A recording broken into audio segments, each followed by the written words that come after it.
Qumars first sat upon the throne of Persia and was master of the world.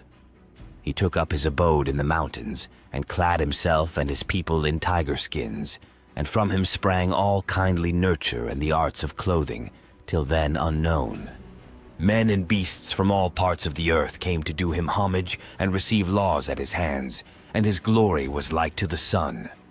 Then Ahriman the evil, when he saw how the Shah's honor was increased, waxed envious and sought to usurp the diadem of the world. So he bade his son, a mighty Div, gather together an army to go out against Qumars and his beloved son Siamak and destroy them utterly. Now the angel who defended men from the snares of the Divs, and who each night flew 7 times around the earth, that he may watch over the children of Ormuzd, when he learned this, appeared like unto a peri, and warned Qumars. So when Siamak set forth at the head of his warriors to meet the army of Ahriman, he knew that he was contending against a Div, and he put forth all his strength. But the Div was mightier than he, and overcame him and crushed him under his hands. When Qumars heard the news of mourning, he was bowed to the ground. For a year did he weep without ceasing, and his army wept with him. Yes, even the savage beasts and the birds of the air joined in the wailing. And sorrow reigned in the land, and all the world was darkened, until the angel bade the Shah lift his head and think on vengeance. And Qumars obeyed and commanded Hoshang, the son of Siamak, take the lead of the army and march against the Divs.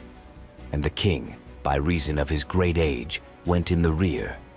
Now there were in the host Paris, also tigers, lions, wolves, and other fierce creatures, and when the black Div heard their roaring, he trembled for very fear.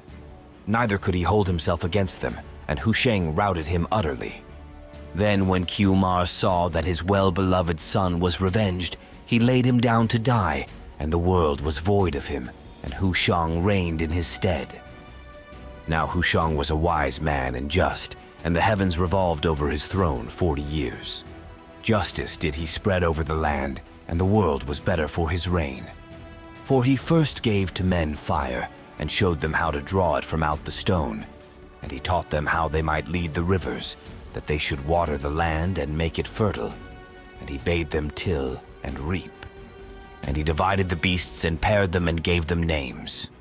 And when he passed to a brighter life, he left the world empty of a throne of power. But Tammuz, his son, was not unworthy of his sire. He too opened the eyes of men, and they learned to spin and to weave, and he reigned over the land long and mightily. But of him also were the Divs right envious, and sought to destroy him. Yet Tammuz overcame them and cast them to earth. Then some craved mercy at his hands, and sware how they would show him an art if he would spare them, and Tammuz listened to their voice. And they taught him the art of writing, and thus from the evil Divs came a boon upon mankind.